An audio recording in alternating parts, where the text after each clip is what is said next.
guys, and today I have a special guest.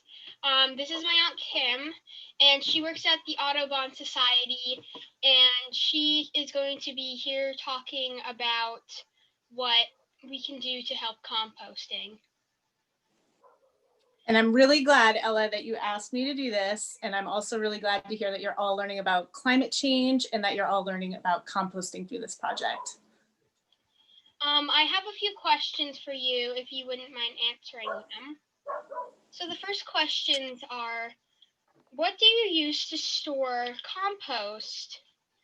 What do you use to store compost, and are there any imperfections to the process? Right. So composting is something that I personally have done for more than 20 years at this point. And I live in Vermont. I'm not sure how many people in your class know what composting is, but compost happens all around us. It's the decomposition of plant matter and even meat products. So at my house, I have two different systems for storing compost. So in our kitchen, we have a 5-gallon bucket. It's a plastic bucket that has a lid, and we store it right underneath our sink. And so when we're finished with our dinner or our breakfast and we have food scraps, we take those food scraps, we put them right into the 5-gallon bucket, and then the lid seals nice and tightly so that we don't have any smell. And then as soon as that bucket gets to be pretty close to full, we take that bucket outside, and then we have a different system set up with different containers outdoors. And I live in the country on the spine of the Green Mountains and have a lot of land. And so we have a pallet system where, you know, the pallets that you see at some place like shops like Home Depot carrying, you know, with forklifts carrying them around, we take those wooden pallets and we repurpose them and make them into compost bins. So we take our food scraps, we pour them into the bins, and we have 3 different bins that we rotate through using. But I should say that there are lots and lots of different types of compost bins for people who live in more suburban areas or have close neighbors. They have plastic compost bins that have lids. There are even some that are called tumblers that are up in the air, and they have little holes in them and you actually take it and you can roll the entire bin so that it helps to aerate the compost. So if you were to go online and look, you could see that you could either build or buy all different style compost containers. Mm-hmm. My next question would be, how long does it usually take the food to decompose? So that is completely dependent on how much food scraps and food waste or plant waste you have. And it also depends on how hot your compost pile is and what time of year it is. So for example, in Vermont, we have big commercial facilities that compost material, which I know we'll talk about in a little bit. But some of those compost facilities can turn out compost in something like 3 months, maybe even shorter, from the time that the food scraps go into the compost facility to the time they leave.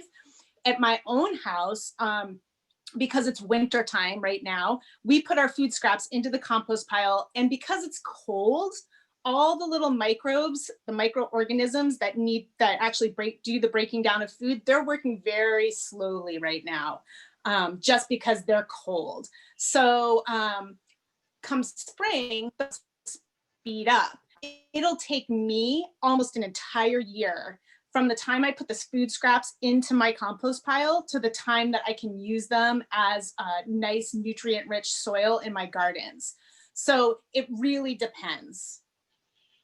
And you do, Ella, have to take care of your compost.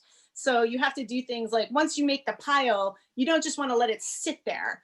You have to take it and you can use a pitchfork or a shovel and you have to turn it over. Or like I said before, sometimes there are composters that actually will do that for you. They're actually designed to flip the material over so that there's air that gets in there. All those little microorganisms that are in your compost pile doing the job of breaking down the food and plant scraps, they need a lot of oxygen in order to work well. My next question is, I don't know if you guys know this, but there is actually a law in Vermont about composting. So why is there a law about composting in Vermont, and why?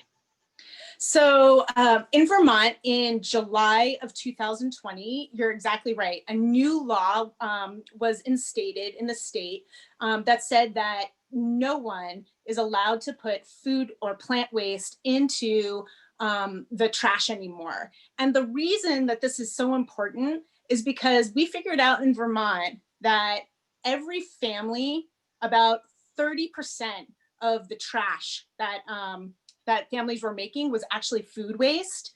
And at places like restaurants or school cafeterias, that number was even higher. It was like 50% of what was going into the trash was food waste.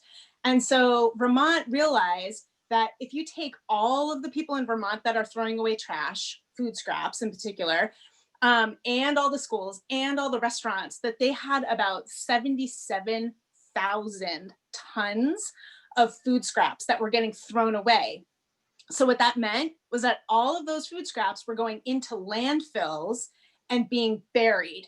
And here's where it gets really interesting, because you're studying climate change. And when all of those food scraps get put into a landfill and they get buried, they get compressed and there's no oxygen there. And remember when I was telling you that in order for food to decompose or plant material to decompose, it needs oxygen. And so if it goes into a dump or a landfill and it gets compressed, there's no oxygen in there underground. And so what happens is as that food tries to break down, it starts to produce a gas called methane. And you know that climate change is caused by releasing, like burning fossil fuels, right? And having things like carbon dioxide go into the atmosphere. Well, methane is even more dangerous in a sense for climate change when it goes into the air than carbon dioxide. So by taking all of those food scraps out of the landfill and composting them, we save space in our landfills.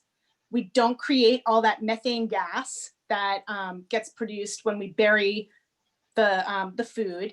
And here's something really cool, Ella.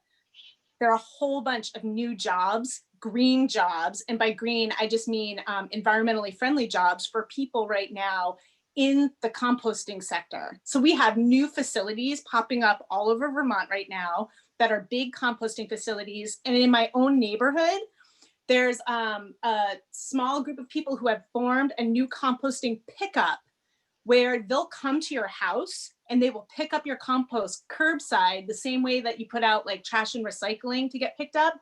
They'll come and they'll pick your compost up and bring it to a compost facility for you.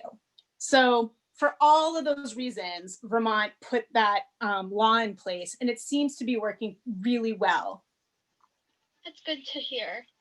My last question is, what things should you not compost, and what would be the effect if you did so?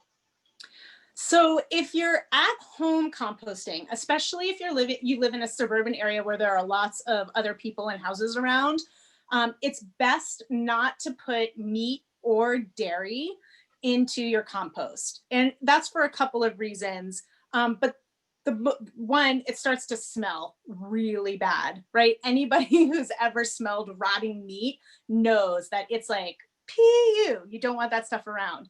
But then it also will attract animals to your compost pile. So if you put something like dairy or meat and it starts to decompose in your compost pile, you might get things like raccoons. In my neck of the woods, you might get black bears, coyotes, foxes, skunks love to go to compost piles. So you keep the meat and the dairy out.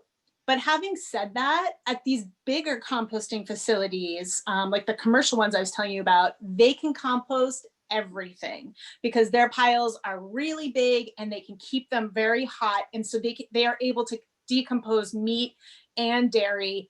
And because they can aerate their piles the right way, it doesn't have that same problem with the smell. And my very last question is it hard, or is it easy or hard to compost? And is it worth the effort than just going to the store to get manufactured soil? That's a really good question. So composting is easy. It really is easy. It takes a little bit of work because, like I said, you want to make sure that you tend your compost pile and that you flip it over and you aerate it somehow. You're also supposed to make sure that there are what we call brown plant matter in with green plant matter. So what that means is, like, if you have lots of grass clippings or food scraps, which are high in nitrogen, you want to balance that with things like dead leaves and twigs, which is the brown plant matter, and you mix all of those together. So that's a little bit of work, but honestly, if you're using a facility like in Vermont, where we have these big commercial facilities, it's not hard. You just put your food into a bucket and leave it on the curb for someone to pick up, or you take it to the facility and drop off, dump your bucket out. So, and then in terms of, is it worth it? Absolutely. I can tell you that I'm an avid gardener. I grow my own vegetables and foods. And then I also have lots of flower gardens.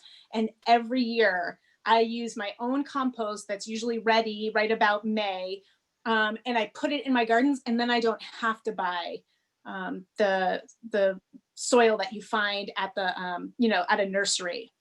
So I personally think it's worth it. It's worth the time and the effort. And one more thing that I can mention too, Ella, that you and your class might be interested in, is you can also use worms to help compost food. And you can have a worm bin. You could maybe try this sometime in your classroom, or you could even try it at home. There are special worms called red worms that you can put into a bin that will actually help to decompose food and compost food right in a small bin, just like a Rubbermaid container. So that's pretty cool too. Thank you for coming here and answering all these questions from my class. I think the class would really enjoy this interview I did with you. You're welcome. Thanks for having me.